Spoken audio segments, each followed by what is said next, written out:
What is up, wrestling fans? Welcome to another Pay-Per-Viewpoint edition of the Smark Out Moment Smack Talk podcast. I just got done watching ROH Death Before Dishonor 2022, so I'm going to be telling you what I thought about all the matches, all the results of all the matches, and everything else that's going down here. If you don't know who I am your host, Tony Mango, and this is, of course, a Pay-Per-Viewpoint post-show, which means that if you are able to join live, then, going along here, I'll be reading what you got in the live chat. If you're not able to join in live and you want to chime in with your thoughts after the fact, then drop a comment below and tell me what you thought about the pay-per-view and everything else that you want to talk about. While you're over there on YouTube doing that, hit the like button, hit that subscribe button, hit the share button if you want to pass this around. If you are not already having your email alerts set up, then click on that as well. Get to know when I go live for these things and anything else that's going on. And, of course, follow Facebook and Twitter and do all that good stuff. And if you want to help out on the monetary side of things, I'm just going to get this out of the way real quick, then you should be aware of the little thanks button that's over there on YouTube. And you can click the join button as well. Get you access to the members-only content that you would find equally on patreon.com/smarkoutmoment. But if you get to even the $1 tier, it helps out quite a bit. But if you get to the Darkcast tier, you get some bonus content. And then you can actually request something on the Pick Your Poison tier if you are on that tier. That's the whole direct sponsorship thing where you just say, this is what I'm interested in having you do. And since you pay for it, then we go ahead and do it. But in the meantime, if you also want to help out on picking up some merch, Redbubble and TeePublic are where you're going to find that. And that's the plugs that I'm going to get out of the way because nobody wants to hear those things compared to some of the other things. But to be perfectly honest with you, this is not going to be a long pay-per-view point because I honestly don't have much at all to say about this pay-per-view. Normally, Rob and Callum are joining me. Callum, I don't think, was watching this one live, and Rob is taking care of some work stuff afterwards, so he missed a little bit of the prior stuff, and he's going to be taking care of that instead. So I am flying solo in this edition, and that does prevent some kind of back and forth discussion compared to what I'm going to say, which is that the vast majority of this pay-per-view was kind of boring to me, to be perfectly honest. That's not to say that these matches were bad or that the performers are bad or anything along those lines. There actually wasn't anything to dislike about this. Like, I can't point, this is botchy or the wrong person won this and it makes no sense or whatever. I mean, there's some disagreements, some subjective level. I would think that I would have gone with some other people that would have won some of these matches, but I can't inherently say this was bad or anything. I just kind of found it pretty boring. 123 in the chat, was this disappointing? Yeah, I honestly didn't have a whole lot going forward with some of these people I don't know anything about at all. Some people I haven't seen a single match of theirs. Some I couldn't tell you more than one or two moves that they do, or, I know that I've seen a Dalton Castle match, couldn't tell you anything outside of the fact of what he looks like. So I was going into it with, I guess, like a little bit of cautious optimism, more so than anything else. Like, it's not like it's a WWE show where I'm sitting there going, I'm going to hate this, with the way that a lot of it is. Or something like the Royal Rumble, which would be normally, this is going to be a lot of fun, even if the match itself doesn't have the right winner from what I would be hoping for. So I was really hoping that I could have been pleasantly surprised and just turned this into one of those, I didn't go into it with a whole lot of expectations and it blew my mind and this match was fantastic and this was great. I thought it was just flat. I have almost nothing to say about any of the matches, to the point where normally I have, about 7 or 8 bullet points for each match when I'm going through and I'm typing up some, this was a great maneuver here and they got me on this near fall or whatever. Most of what I had typed out on my live coverage running thoughts was just, it's a match and this person won. It's a match and this person won. So that's disappointing for sure. I really was hoping that I would have a lot more meat to talk about here and sink my teeth into something. Or even if I wasn't the one that was going to be able to do that, that Robert Callum would have came into this being super enthusiastic or whatever. But we'll have to get their opinions about this later on to see if they were more into it than I am. Michael Patrick in the chat, it was a show. Yeah, it was a show filled with matches that were matches. And that's so Just like, it is what it is. It was there and it existed. So I'll run it down and I'll tell you what you missed if you did miss it, and if there's anything that you should check out, if I think that you should check it out. But our 0-hour pre-show consisted of 4 matches, starting off with Colt Cabana beating Anthony Henry. And that was, again, a match where people wrestled. A series of maneuvers with a finish. Finish was a moonsault. I got nothing to say about it. Anthony Henry is one of those guys that I've seen a few matches of when he had been, elsewhere. And Cabana, of course, I've seen a couple matches of here and there. But nothing to really pop me. No story. Just a match. Then we had the Shinobi Shadow Squad. They had... Wait a minute, do I have the wrong thing here? I think I have the wrong result. I actually didn't even type the right result into this because I guess I wasn't paying all that much attention to it. Shinobi Shadow Squad did not beat the Trustbusters. It was the other way around, so I gotta fix that while I'm at it. Yeah, those things happen every once in a while. But the Trustbusters, Ari Daivari, and what's his name? It's not Slam Master J because that's not the right guy. It's Slim J, I think is what it is. Maybe Slim Jim might be his name. Slim J, yeah. They beat Cheeseburger and Eli Isom. Now, my main comment during that was, what do you guys put on your burger? Because Cheeseburger was out, and I was hungry. I hadn't eaten dinner yet. My wife was cooking dinner at the time. For anybody who's wondering, it was mac and cheese and chicken and green beans. Very good dinner. She's a great cook. And I was just like, what do you get on a burger? I usually get lettuce, cheese, and bacon. Sometimes a fried egg. Once in a while, I'll do caramelized onions and barbecue sauce or whatever. Because I didn't have anything to talk about for the match itself. It was just a matter of me being like, all right, Trustbusters are probably going to win. And then they did. So there you go. 123 says, I think the Ric Flair retirement show would be better. It might. And I'm not planning on necessarily ordering that, but if I were able to check it out through some other means, or, I head on over to somebody's house or something and we end up checking it out, or, whatever it might be like that, then we might do some kind of coverage of that. But I'm currently not planning on buying that pay-per-view and potentially being disappointed, but I'm at least more interested now at this point in what that show is going to be than retrospectively interested in Death Before Dishonor. That's a shame. After we had that second match, we had a little backstage segment with Lexi Nair. I'm assuming she's going to be the main backstage interviewer for ROH, which, it makes sense to a certain extent. They could have brought some other people from ROH back and everything, but Lexi is part of the AEW family, and she is, doing her job perfectly fine. But Prince Nana, now I do not know who Prince Nana is. Couldn't tell you anything about him. So this is the first, at least that I'm aware of. I mean, maybe I would have seen him elsewhere and I just can't remember. This is the first I've ever seen about him. And what he does is he says, I've purchased Tully Blanchard Enterprises. I'm going to be accompanying Jonathan Gresham, not John. What am I, first name basis? Yeah, Johnny Boy, I'm going to be accompanying him to the ring, and I've taken over for Tully Blanchard. So I don't know if this is going to be Prince Nana Enterprises, or if this is a completely different type of stable. They didn't really specify as far as anything that I had heard. Maybe I missed something. I don't know. If you know, let me know. But that was a surprise to me because isn't the whole point supposed to be that it's Tully Blanchard? So I don't know what's going on there. I don't know if it's a matter of Tully Blanchard is no longer interested in doing that, or if Tony Khan just had some sort of, I don't think that this is the right fit for everybody, and maybe we should get Prince Nana to do that, or I have no idea, but I thought that was really interesting to just start off that way, because it seems like plans are changing almost immediately from what had happened. Odd. Then we got Alex Zane, Tony Deppen, and Blake Christian losing to that group of what was formerly Tully Blanchard Enterprises, Brian Cage and the Gates of Agony. I wasn't as big of a fan of how this match was booked, in the sense that I think that the size differential should have meant that Cage and the Gates of Agony should have had a better, easier time. I think that they could have beaten Zayn, Christian, and Deppen a little bit easier.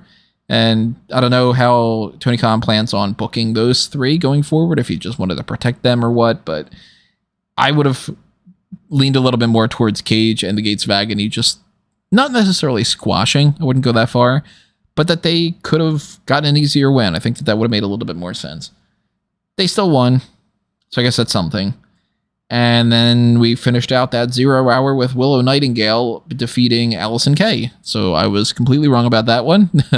The others were right. They were like, oh, Nightingale, of course she's going to win. She's the one that's signed to, under the Tony Khan family. Allysin Kay is not. She's an NWA. But I was like, all right, maybe Allysin Kay is going to win because she has the bigger star power name. Totally wrong. She loses. Willow Nightingale is over with the crowd like crazy, according to one of the guys from EWN that was there. And I mean, sure, why not, right? If she's going to be a part of Ring of Honor going forward and Allysin Kay might not necessarily pop up again, why not give the win to the person that you know is going to actually be on the roster? So I don't disagree with that at all. But the match itself, I got nothing to talk about. Again, a series of moves that I wasn't super impressed with, and then it was the end of the match. 123 in the chat. Do you know what the card is for the Ric Flair final match? And have you been keeping up with that? Last time I checked, I had seen that there were a few matches added, and some of them seemed pretty interesting. None of them stood out to me as being like, my God, I gotta watch that match. But I know that they were kind of like filling up the card quite a bit. There's matches including people from Impact and AEW and kind of all across the board except for WWE, of course, because WWE's not going to do anything. Well, I guess technically Jeff Jarrett, yeah, they put him on loan, so that makes sense. But the Jeff Jarrett and Jay Lethal and Andrade and Ric Flair, that is not the match that I would have pictured that this would have ended up being. So I'm curious about that. I did see that there was a tease that Charlotte Flair might be involved in some fashion. I can't picture that being the case, but who knows? That might be the most interesting talking point going forward with that. So that was our pre-show. The 0 hour was just filled with action and, a couple little vignettes here and there. It was essentially a full extra hour of the pay-per-view and not necessarily a pre-show. To a certain extent, I really like that. To a certain extent, I go, well, then why is it a pre-show? Why don't you just have it be the show? I don't really understand the point of having a pre-show that doesn't act as a pre-show. And then when you get to WWE and you go, okay, well, you don't need a 2 hour pre-show for each WrestleMania night because how much do you really want to talk about that? Then I think that that's where NXT used to have the best setup, where you would just have a half an hour prior to the show. You run down the card, you let everybody know if they missed anything. Although I still make the argument that maybe you don't want to tell everybody what's going on like that because maybe you should entice them to just actually watch the TV shows and catch up. But for Death Before Dishonor, I would have maybe appreciated, honestly, this, might catch some heat for this. I think I would have been more of a fan of not having these 4 matches and instead shortening the pay-per-view a little bit, because I do feel like this went on long, which is an AEW consistency here, that the pay-per-views are kind of draining and everything. But I think shortening the pay-per-view and making the pre-show more of a, hey, look, maybe you didn't watch Ring of Honor before. Maybe you're somebody like me who doesn't know who some of these people are. Let's showcase them in some video packages and give you a breakdown of who each one of these components, really, what am I, the bunch of gears in here or something? And these cogs in the wheel, yeah. What each one of these competitors has been up to, show me an explanation of what Tully Blanchard Enterprises is all about before they switch it over. Give me a rundown of Dalton Castle used to be the Ring of Honor champion and here and that. So that way I can have a little bit of context going into this, because this pay-per-view was very much just, here's a match being announced literally the night prior to this. Most of the matches were either a title match or just, it's a match for the sake of it. And the title matches just sort of got announced to begin with anyway. So it wasn't like we had a bit of a setup to really sink our teeth into, Yuta and Garcia, for instance. That's been multiple weeks worth of the Jericho Appreciation Society against Blackpool Combat Club. But when you get to, say, The Righteous against Dalton Castle and the Boys, those are just names. And that's not necessarily something that I can get super deep into. But then again, to each their own. I'm sure plenty of people are going to say, yeah, I would have rather had a couple more matches and this could have gone on forever or whatever. I don't know. That's me. So they started off the actual main card with what I was assuming was going to be the main event. The ROH World Championship match, Claudio Castagnoli against Jonathan Gresham. And just standing next to each other, I already was feeling like, all right, this doesn't seem like this is going to end up being as big of a deal as a lot of people, myself included, were hoping that it would be. I've heard great things about Jonathan Gresham, about him being a great in-ring performer and everything. And of course, Claudio's great. We've seen many, many years of him in WWE, but I wasn't digging the match all that much, to be honest. It was going on, and by the time that we were heading towards the latter stretch of this match, I had already said, this is just not matching the quality that I was hoping it to be.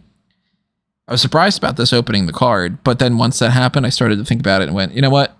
Starting off with a championship change like this does make a little bit of sense. You start off with something that's supposed to be hot, you get people talking, and of course that's what happens. Claudio won the championship. He can check off being a world champion from his bucket list.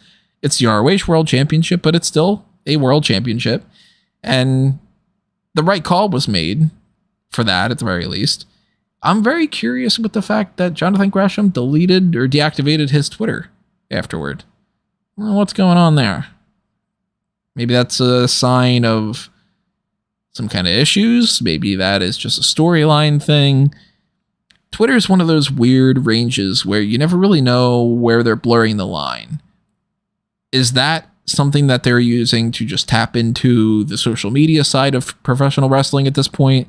The world's different from what it used to be. You used to put a shitty little just Arial font kind of poster up, and that was the way that you would sell some tickets. You put that in the local diner, and people will show up and go to the local indie event. It's not the same. You can promote things on Twitter and Instagram and whatnot. You can do whole angles where most of the discussion is on Twitter, like Natalya and Ronda Rousey. But the whole breakdown of the Twitter thing, I'm assuming we'll find out some more information down the line. Maybe we'll lump that into the hot tags if we know anything by then. Right now, I haven't been able to come across anything. So maybe he's best. Maybe he's not. Maybe he changed the name. Honestly, I have no idea. But it's pretty interesting, at least. Claudio winning makes the right call, though. And I'm happy for that. But I was disappointed in the match. I was expecting more. For Marco, yeah, Claudio did win. So you got that one right. Got some other ones wrong. I'll admit. There are matches like the Wolves versus Motor City Machine Guns, Briscoes versus Von Erich. So that's on the card. Okay, cool. Again, something I might be interested in checking out if I can check it out by the time, but not certainly on the docket right now. Cookie. What kind of cookie are we talking about? GW Network? Is it chocolate chip? Because if it's chocolate chip, I just had a couple of those actually. Some brown butter chocolate chip cookies from Whole Foods. Pretty friggin' good, I gotta say. If it's not a chocolate chip, I mean, it's not as good, but then again, you gotta love some Oreos, you gotta love some peanut butter cookies and some other things. Well, I'm spoiled here in New York with like the Levain Bakery and everything. Those cookies are so fucking good. I know Kevin Owens at least agrees with me on the chocolate chip front. Drink a little bit of water in the meantime. Talking about cookies getting me thirsty. Don't have any milk on next to me. Maybe that would have been a better choice. Where do we go from the Claudio thing? That was the World 6-Man Tag Team title match. Dalton Castle and the boys coming out on top, winning the titles from the Righteous. Now, I had only seen one match of Dalton Castle before.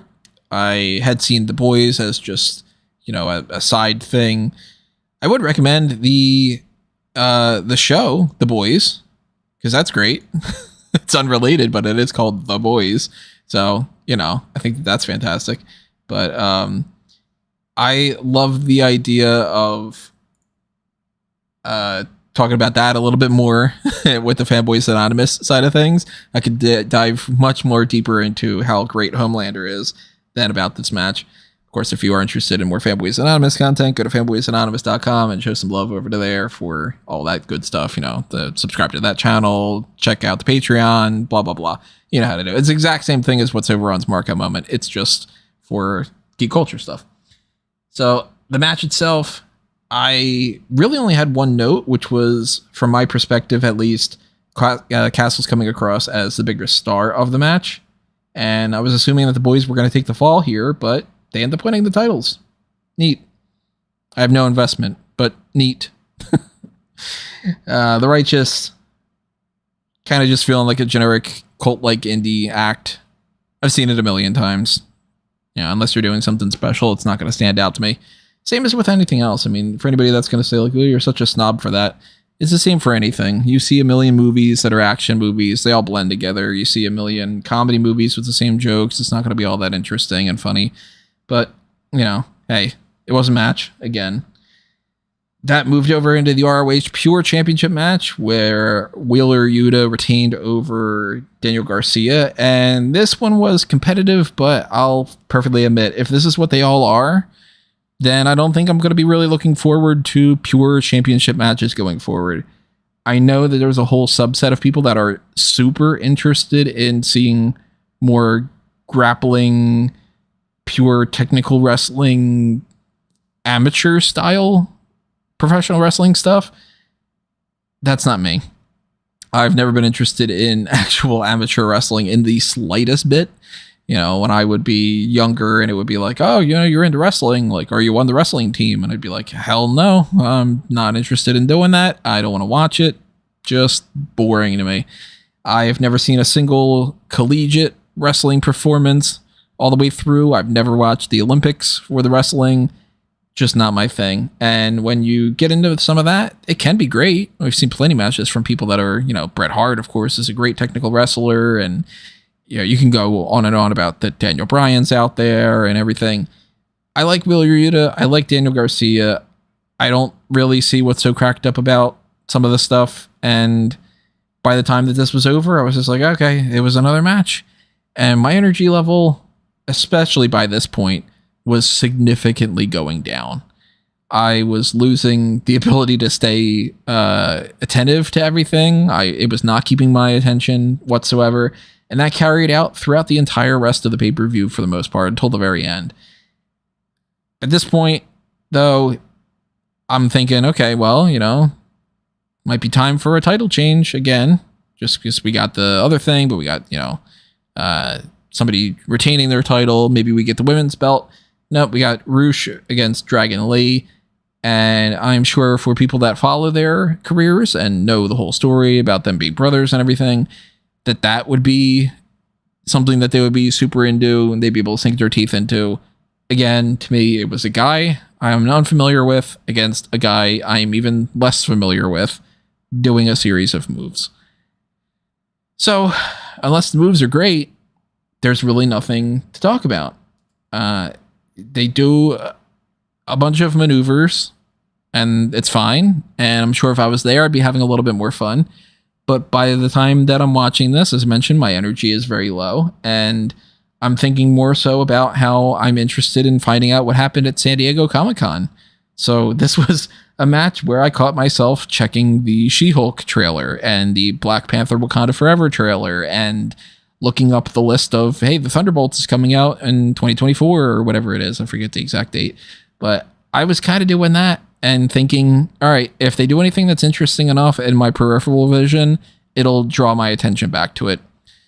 Sadly, that wasn't the case. By the time I was actively trying to just force myself to watch it again, that was the end of the match. Roosh wins by pinfall. Nothing to talk about. Keep in mind, everybody, if you disagree with me, that is perfectly fine. I want to know how much fun you had. I want to know what the great stuff was that I'm oblivious to, that you really, really enjoyed. I hope whenever there's an event like that, I hope that people really do enjoy it. Outside of the fact that I hope that it goes in the opposite direction sometimes, where I'm like, all right, well, the more people that like something that I don't like, the less likely that I'm going to get the opposite, and then I'm going to really enjoy things or whatever. If you're getting like polling the audience of what I would like to see. And sometimes when that's the case, but I do still hope that everybody enjoys everything. So I was really disappointed with the ROH Women's World Championship match because I am a fan of Serena Deeb and I am a fan of Mercedes Martinez. But holy shit, every time that Serena Deeb locked in some kind of a submission, the energy level went down even more. Everything came to a screeching halt.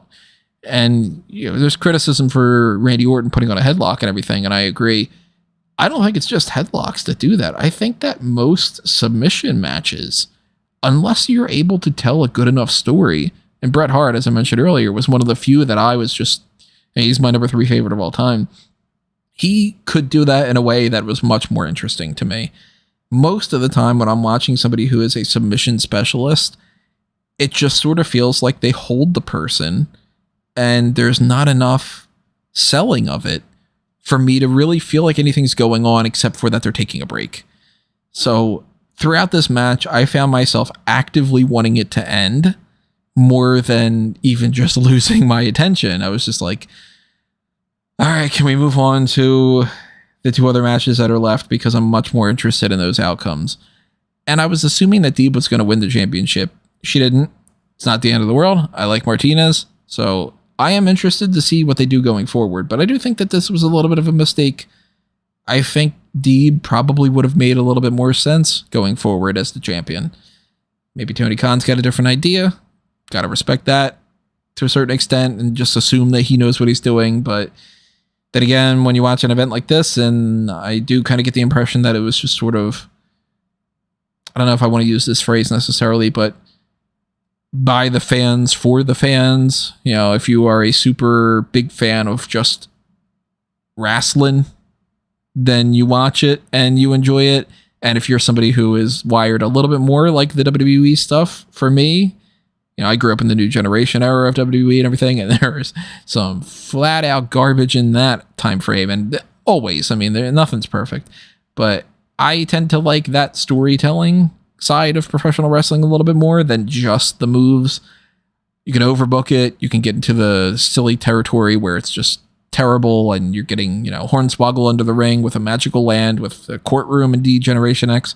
That stuff is garbage, but I would much rather see something along the lines of, to mention Bret Hart again, Bret Hart versus Stone Cold Steve Austin from WrestleMania is one of those matches that I would show to somebody who's not a pro wrestling fan. And I think that they could get into it.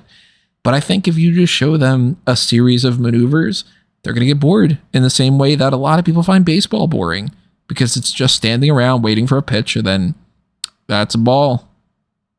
Okay, we're going to take another 5 minutes before they throw another pitch again. It kind of feels the same. It's just a little bit more energetic. And then when you get a match like this where it feels less energetic, there's even less to get super excited about. So again, disappointed. It was a match. Certainly not worst match of the year or anything along those lines. There was one part of it that in particular stood out to me. One of the only things that I wrote down throughout the night. I don't know what Martinez was doing. She picked up Deeb. She was going to slam her. Commentary team wasn't digging the commentary. They're just kind of loud for the sake of it. And they are super excited about what she's going to do. She very lightly drops Serena Deeb.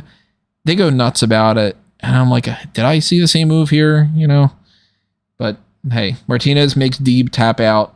Again, not the decision I would have gone with, but it is what it is. Following that up, we got the second to the last match of the night, the ROH World Television Championship match, which started off with a brawl before the bell rang, so we could get a little bit of no DQ action. There's not any no DQ matches on this, but that's their kind of way to have their cake and eat it too. Not a cookie, but cake in that capacity.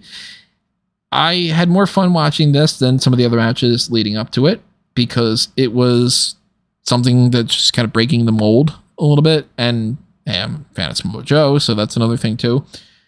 Wasn't fantastic, but it did the job fine enough. And they got a couple moments here and there where I was thinking, okay, Satnam Singh has been thrown out ringside. Maybe that's going to just factor into Sonjay Dutt being the guy that, we didn't account for him or everything. Got some distractions here and there. A little bit of a near fall with a lethal injection, and then eventually with Jay Lethal hitting Samoa Joe with the title belt after a Sonjay Dutt distraction. And Joe eventually retains by submission. So I am cool with that because I've said before, I would have probably gone Jay Lethal winning. And I think that he would have been a bigger fish in a smaller pond.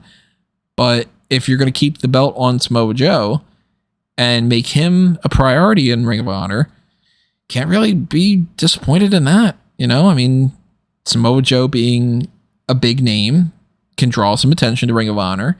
Maybe there are some people that they want to have, you know, like maybe this is what leads to Brian Cage beating him or something. I don't know what the game plan is, but I'm cool with Samoa Joe retaining it. And Jay Lethal is somebody who could still challenge for the world title against Claudio down the line. It's not like it's the end of him appearing or doing anything. So this was a step up, but they really needed to do something a little bit more to actually fully get my attention. And then that's where the main event came in. The ROH World Tag Team Championship 2 out of 3 falls match between FTR and the Briscoe brothers. This was easily, hands down, no question, the best match of the night. And it took a little bit of time for it to get started. Again, I was going into this very low energy, just kind of hoping that it would end pretty soon and assuming that it was going to be a disappointment of a match. But when the ball started rolling, they got much more of my energy back. They ended up having a hell of a match. Not something I'm going to put down on my match of the year candidates. I know that might seem a little bit crazy. People are probably going nuts, gushing about it. And of course, the commentary team saying this is the best match I've ever seen in my entire life. I am certainly not going to go that far. Easily the best match of this night, though. And by the time we got to the first pinfall, that's when I was back into things. So I'm fully watching it. Got a lot more to talk about on that as far as just, you know, middle reactions during this. You know, referee is down. Nobody's going to count the pinfall, that kind of thing. It made me laugh when Dax Harwood was getting ready for the Doomsday device, and he's just like, Cash, push him, please. You know, that made me laugh. But we had some near falls. We had some false finishes. We had some things like the Doomsday device leads to nobody being able to count the pinfall. And then you got the big rig and the referees taking so long to get that pinfall. So the Briscoes were able to kick out for that. Good way of going back and forth and showing that both teams are more than capable of winning the match when it's 1-1, and then you're trying to get that final pinfall for the 2-1 kind of scenario. But this was actually the only one that I would say, if you missed anything on the card, to go back and check this one out, because this was a fun match. And by the time we end it, it's a pile driver from the second rope. That's the end of the match. FTR retains. They cut a quick promo afterward. Harwood says, I fucking love professional wrestling. And William Regal, Claudio Castagnoli, and Wheeler Yuta come out to stand on the stage, hold their championship belts, give them an applause, and we get this little tease that maybe we're going to get the two of them against FTR down the line. I'm totally down for watching that match. That's for sure. But that's it. That's the pay-per-view. And yeah, I'm underwhelmed.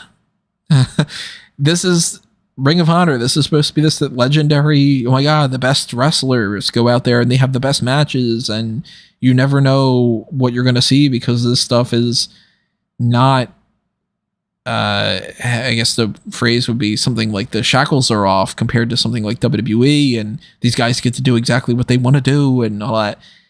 And I'm like, all right, well, they do moves. This guy does a suicide dive. This guy does the super kick, whatever. Give me something more. Let me sink my teeth into it. It doesn't have to have some kind of stupid soap opera element, because that's dumb most of the time. But storytelling in a match, I feel, is something that a lot of people don't necessarily get into. I think that they think that storytelling is kicking out of a move, and it's not the same. So I wish we had more of the Shawn Michaels generation that could tell a story and have a good match, as opposed to those that can only tell a story or only have a good match without that. You know, they can do great moves, but they can't do any kind of psychology. Oh, they're great with psychology, but oh my God, they can't move around the ring jack shit. You can kind of merge some people together and get that sort of Shawn Michaels recipe. But nevertheless, I mean, if this is what we get going forward with Ring of Honor, where it essentially feels to me like AEW Dark with some special guests, then that's not a great sign of me being super into watching their TV show. Maybe I'm judging it a little bit too harshly. Maybe not. We'll see down the line. Death Before Dishonor, not at all what I would be, projecting out there as the pay-per-view that I would have wanted. Again, some people, this is exactly what they want. They just want a series of moves. They just want an athletic contest, back and forth action. They don't need story. They don't need psychology. They don't need any of that stuff. That's not my thing. So, next Ring of Honor show, I'll be watching it. We'll be doing our coverage for it. I'm not writing this off and just being like, oh, I'm never going to watch the show again or something. No, it wasn't terrible or anything. I was just bored. And I'll admit too, by, midway through this, I was just like, I kind of feel like I'm wasting my Saturday night. I would have had more fun. I've been watching the Staircase documentary on Netflix with my wife about the Michael Peterson trial and everything. I'm having way more fun watching that than I was watching this energetic thing that's what my job is to watch this. And I honestly felt kind of bored. So that's disappointing, but hey, it's one show. Maybe the next one's better. Hopefully, at the very least. Jeb asking about how can you have a good match without telling a story? That's the point. Yeah. Yeah, kind of. Yeah, some people forget about that. So I am curious to know if people disagree with me. And if you do, let me know what you were thinking. You're like, oh my God, this is easily going on my best match of the year card. I'm going to have this list that lists 4 of the matches on here or something like that. I want to know. So drop a comment below if that's the case. If you agree with me and you're disappointed in this, let me know that too. Back up my opinion with something. And I guess I should say, in the same vein of I'm not going to judge ROH quite yet, and I'll be watching the next thing and everything. This does make me less excited to see the next Ring of Honor show, so I'm going to be going into that one with less expectations. And whenever that happens, they didn't announce anything that I noticed about, Ring of Honor such and such is going to be happening on this date. When that happens, we'll probably get around to when we do the predictions that I'll end up saying like, hey, it'll just be a generic pay-per-view. It'll probably feel too long. This person will win, that person will win, that person will win. I hope I go into it with low expectations and come out going, my God, this was amazing. And they really blew me out of the water because they didn't hear. So, any last thoughts while I'm running down some other quick things? Just drop them in the chat here. And as a reminder for those things from earlier, if you want to show your support, you've got that like button, you got the share button. You should like and follow and subscribe and pass this along and do all that kind of stuff. But also go to smarkoutmoment.com because there are things happening outside of the podcast. There's the Triple Threat article each week and there's other weekly content. And even though I don't tend to write up too much stuff directly about things from Smark Out Moment, most of the time if I'm writing up an editorial, it'll be a Bleacher or it'll be an EWN. Every once in a while, I do want to just write up something specifically for there where I can't write it elsewhere. And it's just my own, just blah, this is my opinion. So you can find that over there. I, of course, want to do more for Fanboys Anonymous. So I'm hoping that I can get around to more of that content down the line. So go to fanboysanonymous.com for that. But if you want to follow me at Tony Mango or check out anything else that's under a Mango Tree, then I'm on Twitter. I'm on Facebook. You know what to do with the Facebook group, the Mega Maniacs. Join that. Chat it up. Nobody said anything throughout the entire pay-per-view tonight for the discussion head for Ring of Honor. So that's another indicator that this was not speaking to at least the fan base that listens to Smark Out Moment. But hey, maybe that changes down the line. Who knows? Anyway, we've got SummerSlam Pay-Per-Viewpoint content coming up next week. That is going to be the next Pay-Per-Viewpoint that we were going to do on, I'm assuming Wednesday. And maybe we do something on Thursday. Maybe we do it on Tuesday. I don't really know what the schedule is going to be. I'm assuming it's Wednesday. More than likely Wednesday afternoon, we will do our predictions. Then on Friday afternoon, we will talk about any kind of adjustments to the card if they've announced anything ahead of time. Doesn't seem like we're going to have to get that Brock Lesnar adjustment that we were thinking that we might end up getting, but you never know. I mean, Vince McMahon wasn't somebody who was released from the company until mid-podcast that time, so a crazy time we're in right now. You never know what's going to change, but we got that coming up, and then we've got of course, the hot tags, as I said, but then we're going to round it back around with the Pay-Per-Viewpoint post-show of SummerSlam on that night. And Royal Rumble 2004, that's something that I think we might have done that in the past. If we didn't do that, that might be something that we might do. Remind us when we get closer to January for that one, because we're always looking for more suggestions. Yeah, that's what's coming up next. And then I'm going to try to record a little bit of stuff at the beginning of April. Go back in time here. Beginning of August, that's going to carry us into the time frame that I'm going to be away for about 11 days or so. We're going to do that next section of the mock draft that we had done. We're going to talk about our pay-per-view cards for the AEW and WWE mock draft that we had done. And we might end up doing something else. I don't know. I'm still trying to kind of plan out some stuff here. So stay tuned. You know what to do. Wait for the next episode. Click on the other episodes in the past. Browse around, and you'll find out when you find out. So that's it. Thanks for listening, everybody. Thanks for joining the live chat, for those who were able to join for that. And I will see you next time. But this has been another Smark Out moment, and I am being counted out.